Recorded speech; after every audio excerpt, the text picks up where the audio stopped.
Eh bien, bonjour à tous, bien connectés à notre émission de Devenir chrétien dans les fréquences de Radio Maria France. Et je vous remercie vraiment pour les messages d'encouragement de l'un ou de l'autre qui me sont arrivés après Pentecôte. Et on va continuer jusqu'à la fin du mois de juin, justement, et avec cet enthousiasme qui a créé cette émission et qui, j'espère, qui va apporter du fruit. Alors aujourd'hui, nous aimons parler de la conséquence de la Pentecôte. La Pentecôte a créé vraiment un dynamisme missionnaire auquel on est tous appelés et justement, je vais commencer en citant un document à la signature du pape François, justement une exhortation apostolique, donc l'Evangelii Gaudium, la joie de l'Évangile. C'est le mot qui démarre cette exhortation. Il dit la joie de l'évangile remplit le cœur et toute la vie de ceux qui rencontrent Jésus. Donc, devenir chrétien, il nous fait passer par la Pentecôte et par là, en effet, et on est rempli de cette flamme de la parole qui, par l'Esprit Saint, il va être annoncé en bonne nouvelle. Et le pape nous dit encore dans ce premier nombre de Evangelii Gaudium, ceux qui se laissent sauver par lui sont libérés du péché, de la tristesse, du vide intérieur et de l'isolement. Avec Jésus-Christ, la joie naît et renaît toujours. C'est magnifique. Dans cette exhortation, je désire m'adresser aux fidèles chrétiens. Donc, si nous voulons devenir et redevenir chrétiens, l'évangélisation, donc la joie de l'évangile, est fondamentale. Je continue à lire ce que nous dit le pape pour les inviter à une nouvelle étape évangélisatrice marquée par cette joie et indiquée des voies pour la marche de l'Église dans les prochaines années. Donc le pape, avec cette lettre, en effet, il a voulu donner à l'Église un programme justement pour les prochaines années. La date de publication à Rome dans l'année de la foi, le 24 novembre 2013, avec la signature du pape François, mais aussi du pape émérite, le pape Benoît XVI, qui avait travaillé justement à ce document, à une partie de ce document. Justement, pendant l'année de la foi, j'ai eu la grâce de participer à certaines réunions au Vatican dans le conseil de promotion de la nouvelle évangélisation dans lequel j'ai fait des traductions avec certaines communautés d'autres langues, etc. Et la chose intéressante, c'est que ce document veut vraiment nous donner vraiment l'envie d'entrer vraiment dans quelque chose qui fait partie d'un engagement. C'est un engagement fortement forte qui demande notre responsabilité, donc notre liberté et de mettre la face, comme dira le pape François, de mettre tous nos énergies, nos engagements pour que l'Église puisse être cette tente de la prophétie d'Isaïe, cette tente qui élargit ses cordes, qui va accueillir d'autres à la présence de ce Dieu d'amour et en annonçant cet évangile de ce Dieu qui veut sauver tous les hommes, les femmes qui lui il aime. Bien. Donc, l'urgence de l'évangélisation est quelque chose d'important. Mais euh, parfois, beaucoup ils parlent d'évangélisation, mais parler d'évangélisation, former à l'évangélisation, c'est très bien. Moi, j'aime bien faire de la formation. Dans ce week-end, on va avoir sur le diocèse de Fréjus-Toulon, avec une association qui s'appelle Emmaüscom, une formation masterclass pour la communication et le leadership dans la culture de Pentecôte au service de la mission. C'est-à-dire, nous voulons soigner les parties parfois un peu comme ça, pas trop soignées de nous les chrétiens, pour donner un impact à l'évangélisation dans la puissance de l'Esprit Saint, c'est-à-dire dans la culture de Pentecôte, selon une expression de Saint Jean-Paul II. Aujourd'hui, j'aimerais bien vous donner quelques éléments du processus de l'évangélisation pour une évangélisation durable. Et oui, on a une évangélisation durable si, en effet, on est dans une perspective à long terme et on puisse intégrer même les difficultés, les contraintes et les soumettre à la souveraineté de Dieu qui nous donne le mandat missionnaire, donc nous confie le rôle de témoin et nous demande d'accueillir complètement dans la puissance du Saint-Esprit cette bonne nouvelle qui justement nous voulons donner. Or, l'évangélisation se concentre vraiment dans un annonce, on pourrait dire. En annonce, dira le pape dans une catéchèse, pape François, évangéliser, c'est annoncer Jésus et annoncer soi-même. C'est-à-dire Jésus qui propose la bonne nouvelle et nous-mêmes, c'est-à-dire cette nouvelle créature convertie dans la grâce et l'amour de Dieu. Donc, une telle conception, donc, c'est important parce que, en effet, c'est la base de l'évangélisation. Mais est nécessaire pour rendre notre évangélisation encore plus importante d'équiper les chrétiens. On ne peut pas, bien sûr, on ne peut pas penser de pouvoir sortir de l'Église. Parfois, on dit qu'il faut remplir l'Église, mais en effet, l'évangélisation, c'est vider l'Église, afin que les chrétiens qui ont fait l'expérience puissent aller dans les rues, puissent annoncer partout, dans les marchés, dans les bureaux, dans tout niveau de la société, tout lieu où le Christ a besoin d'être annoncé. Et pour cela, on a besoin d'un équipement. On a besoin, c'est-à-dire d'une étape qui, en effet, n'est pas tellement développée aujourd'hui. Il nous faut apprendre à accompagner les disciples, à former, à faire des disciples, pour utiliser une expression biblique.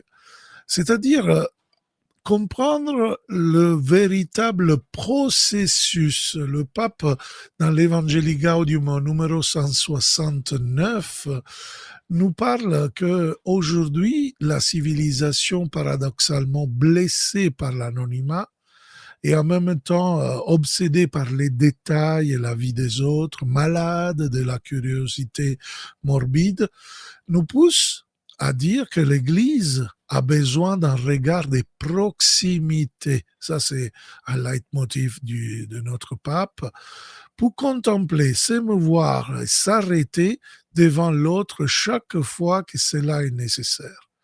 En ce monde, tous, dit le pape, les ministres, les prêtres, les diacres, les consacrés, les laïcs, tous, à tout niveau, et on va voir un peu le processus d'évangélisation qui a plusieurs étapes.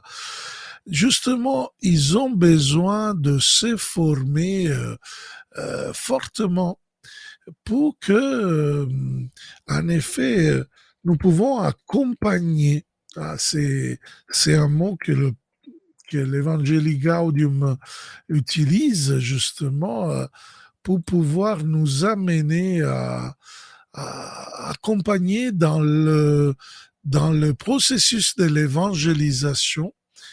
Et le pape va nous dire justement dans le numéro 24 que l'Église accompagne l'humanité en tous ces processus. Il y a même plusieurs processus durs, prolongés, dit le pape, qu'ils puissent être. Elle connaît les longues attentes et la patience apostolique. Alors, vous voyez, pour rentrer vraiment dans tous ces processus, il faut vraiment labourer, s'aimer, récolter, arroser, on pourrait dire, afin que cette sémence du verbe, vraiment cette euh, sémence de l'évangile puisse grandir et puisse justement favoriser une croissance spirituelle, missionnaire, visant l'autonomie spirituelle, la multiplication des disciples. Sinon, il n'y a pas d'essence. Tous ceux qui disent que la quantité n'est pas importante, en effet, n'ont jamais lu l'Evangelii Gaudium. Pourquoi nous devons parler de qualité de vie? Bon, moi j'ai vu beaucoup de gens qui visaient la qualité de vie chrétienne et ne pas sortir, ne pas aller à témoigner, ne pas vraiment multiplier les disciples, parce que peut-être ces personnes n'avaient pas cette formation, cet équipement, je préfère ce mot, cet équipement qui voit un peu les étapes du processus d'évangélisation et cherche à trouver la place à chaque disciple dans toute la chaîne, on pourrait dire, du salut, parce qu'il y a une chaîne énorme qui en effet nous aide à dire justement que chacun est appelé à quelque chose de beau, de magnifique. Or, justement, justement, nous pouvons voir en considération que l'évangélisation est un travail.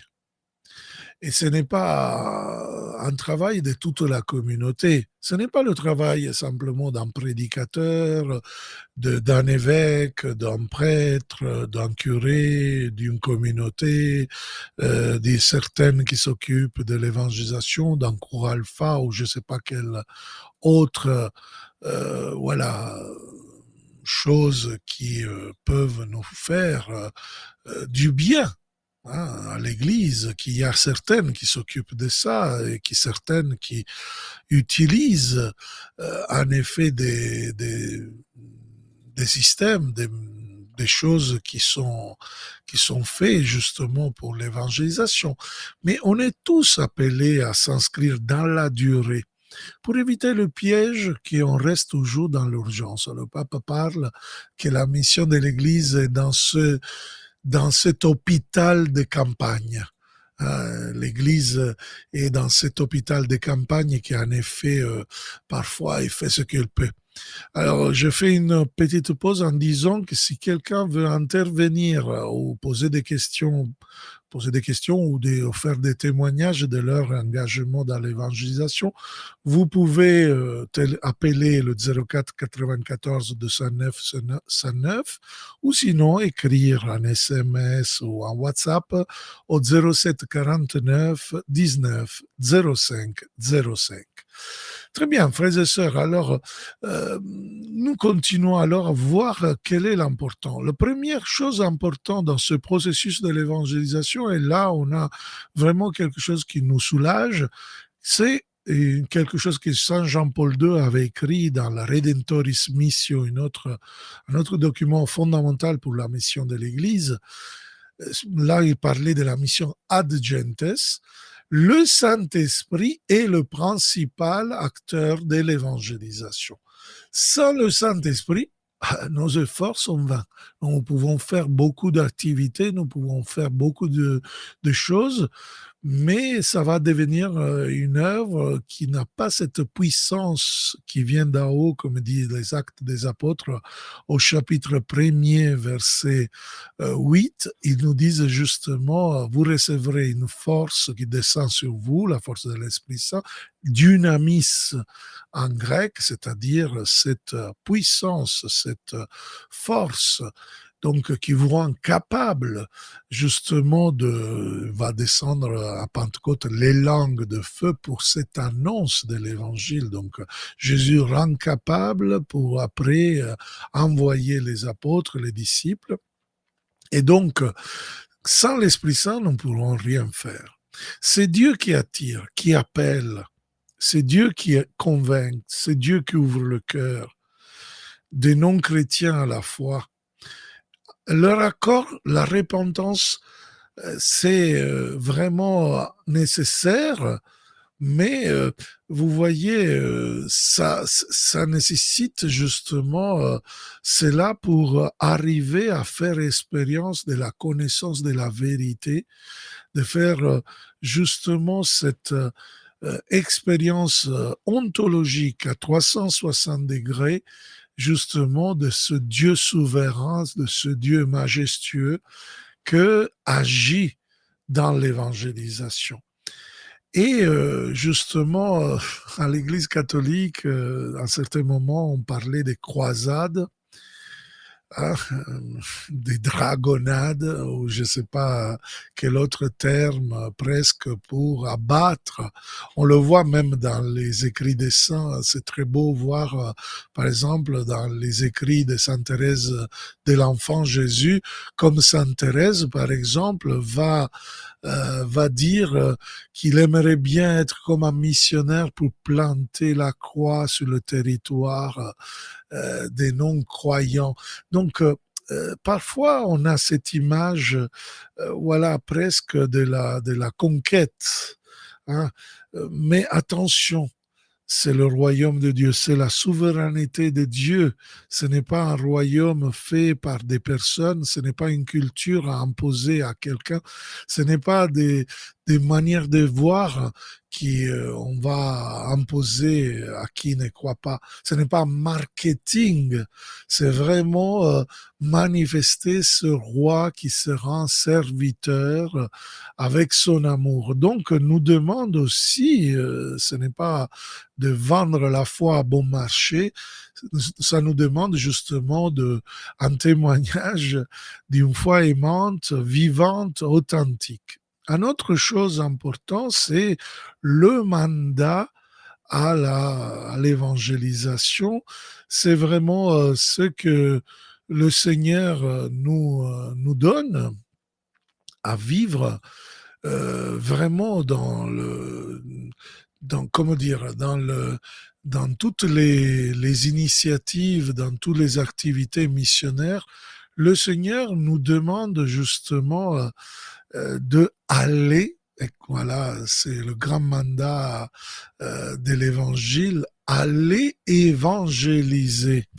Alors, c'est justement le grand mandat de Jésus-Christ, hein, dans l'évangile de Matthieu, justement, c'est presque plus qu'un testament, c'est Matthieu 28, 18, 20, c'est le grand mandat missionnaire que, en effet, Jésus donne à tout chrétien qui est baptisé dans la puissance du Père, du Fils et du Saint-Esprit au nom de Dieu et envoyé à faire des disciples. Et il nous dit justement Matthieu 28, hein, on va le lire dans verset 18, voilà, chapitre 28, Matthieu 28, verset 18 et suivant. Tout pouvoir m'a été donné au ciel et sur la terre. Et le pouvoir, c'est l'exousia missionnaire. L'exousia, ce n'est pas un autoritarisme, c'est vraiment l'autorité des enfants de Dieu, celle d'être envoyés au nom de Dieu pour continuer l'œuvre de Jésus. Verset 19. Allez. Il y a un dynamisme qui est demandé. Ce n'est pas parce que nous devons faire beaucoup. Les missionnaires, bien sûr, ont un dynamisme qui est un débordement spirituel, justement, déjà parce qu'ils ont fait l'expérience de Dieu et que cela va déborder. Donc, c'est une mission dans le Saint-Esprit. Allez de toutes les nations, de tous les païens, faites des disciples. tous ceux qui ne croient pas en Dieu, faites des disciples. Baptisez-les au nom du Père, du Fils et du Saint-Esprit. Naturellement, il ne parle pas du geste liturgique, mais il parle justement d'une initiation chrétienne qui est devenir chrétien. Donc nous tous, nous sommes, par exemple, en partageant ce podcast, en partageant le podcast que vous retrouvez à Radio Maria France, les vidéos d'édification qui est nous, de cette vidéo même, de ce que nous faisons pour l'évangélisation, voilà, cela peut servir pour évangéliser justement dans les nouvelles frontières de l'évangélisation. Et verset 20, Jésus, il termine l'évangile de Matthieu, donc c'est vraiment un testament, c'est vraiment un commandement. Apprenez-leur à observer tout ce que je vous ai commandé. Et moi, je suis avec vous tous les jours jusqu'à la fin du monde. C'est génial cette phrase. C'est-à-dire que l'évangélisation alors, c'est vraiment cet enseignement, cette formation d'un processus d'évangélisation. C'est un processus justement dans lequel nous passons, comment dire, dès la... euh, nous passons vraiment d'un niveau à un autre. Par exemple, je fais un exemple bien précis. Euh, Parfois, on peut rencontrer des non-pratiquants. Les non-pratiquants peuvent être des agnostiques, des athées, des indifférents, des adeptes d'autres religions. Voilà. Ces gens-là, euh, on doit les considérer presque faisant partie de notre communauté, de la famille de l'Église. Sinon, on ne peut pas les accueillir avec amour. Après, on va rencontrer peut-être des curieux, des gens qui viennent souvent à l'Église. La première niveau, donc, il doit devenir curieux. Les curieux qui viennent parfois dans certains sacrements parce qu'ils ont entendu parler dans leur famille, dans leur de quelque chose, peut-être ils vont être invités à commencer en cours alpha, à quelque chose, alors une autre étape, et commencent à pratiquer quelque chose. Parfois c'est cours alpha, groupe de prière, un séminaire de vie nouvelle dans l'esprit, à écouter des émissions de Radio Maria, à faire des choses un peu comme ça. Et ou sinon aller dans un rassemblement chrétien, là où on prie, ou là où on prie pour la guérison, à quelque chose qui va donner, qui va annoncer le kérigme, la bonne nouvelle du salut. Et à ce moment-là, ils disent, ah, mais c'est beau aller à l'église. Alors, ils vont être invités à venir à la messe. Alors, ils vont commencer à être pratiquants. Après, ils comprennent bien, comme je vous explique, qu'il c'est bien de devenir évangélisateur. Donc, ils vont se former petit à petit pour devenir vraiment des évangélisateurs, pour avoir un impact auprès de leurs amis, auprès de leur voisinage, etc. Jusqu'à un certain moment, peut-être, ils vont devenir responsables, ils sont appelés à la responsabilité par le Seigneur, etc. Vous voyez, chaque fois, il y a des étapes. Donc, de l'étape vraiment de l'indifférence jusqu'à commencer une certaine relation peut-être sociale avec l'Église, à une relation de conversion, à une relation de communion, à une relation de maturation jusqu'à mettre le power missionnaire, hein, le pouvoir, l'exousia, ce n'est pas un pouvoir mondain, mais c'est simplement vraiment cet appel que le pape nous demande d'accompagner ces chrétiens à devenir des disciples. Voilà. Là, pendant que je vous parle, je vois, je le mets à l'écran, je viens de recevoir une question d'un ami, d'un jeune qui me suit souvent, qui me pose cette question. De quoi il est motivé l'évangélisation? Parce que souvent, certaines, on n'arrive pas à les motiver. Alors, qu'est-ce qu'on doit mettre pour motiver quelqu'un à être évangélisé? Très bonne question, cher ami Barthélemy. Donc, cette évangélisation est motivée par l'amour. On pourrait dire dans un mot, toute l'évangélisation, on peut la synthétiser avec un mot. Dieu est amour. Si on fait l'expérience de l'amour, on peut vraiment avancer d'étape en étape, des événements qui attirent comme ça pour faire devenir quelqu'un curieux, voilà, parce qu'on a de la souffrance, alors on a besoin de la guérison. Alors moi, je me rappelle de cette femme arabe qui vient me parler en disant, Père, j'ai besoin de chasser les démons. Combien vous demandez pour chasser les démons? Moi, je suis musulmane. Bon, écoute, c'est gratuit. Alors, je viens parce que l'imam demande beaucoup plus. Tu vois, et sa motivation, ce n'est pas encore la motivation qui peut-être tu as déjà d'avoir rencontré le Christ et de voir vraiment ce besoin d'évangéliser, cette nécessité de suivre la mission de Jésus. Mais elle a commencé, après il y a eu le baptême, toute sa famille a demandé le baptême, c'était fantastique. Et cela va devenir un grand témoignage pour d'autres, et même d'autres chrétiens, etc. Et après, ils sont pas simplement convertis, ils ont commencé la communion ecclésiale. Et il y en a quelqu'un qui même s'est engagé dans une association de chrétiens issus du monde musulman pour évangéliser, devenir des disciples missionnaires. Je ne sais pas si j'ai répondu bien à ta question, mais voilà, le processus de l'évangélisation est vraiment un processus qu'il faut vraiment que nous fassions attention, qu'on s'équipe. Nous devons faire maximum pour que ce n'est pas la forme, ce n'est pas les contenus de ce qu'on dit, mais c'est les relations qui amènent à faire l'expérience avec la relation avec la R majuscule, justement de Dieu.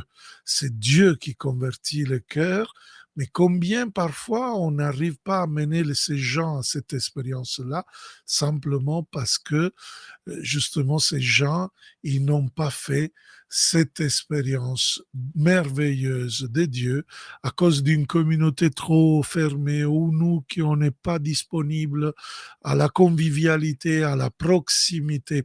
Voilà, il faudrait beaucoup dire à ce niveau-là. Si vous êtes intéressé, vous visitez notre site de notre association Emmaüs.com, emmaüs-com.center, et vous pouvez, par exemple, si vous êtes libre ce week-end 11-12 juin, venir à notre formation pour comprendre mieux, soit par online, soit en présence du processus de l'évangélisation. Mais n'hésitez pas à demander à votre paroisse, à votre diocèse, là où vous êtes, des formations pour vous équiper, parce que ce n'est pas un problème intellectuel, l'évangélisation, c'est un problème d'équipement spirituel et de croissance humaine, de maturité humaine, de maturité spirituelle et ecclésiale pour évangéliser. Bien, avec cela, je vous donne rendez-vous à la prochaine semaine et je vous vraiment, je prie pour vous et je vous demande de continuer à mettre en pratique déjà par le témoignage et l'enthousiasme, l'amour, le service à vos frères et sœurs, parce que l'évangélisation commence déjà comme ça. Ciao et à la prochaine.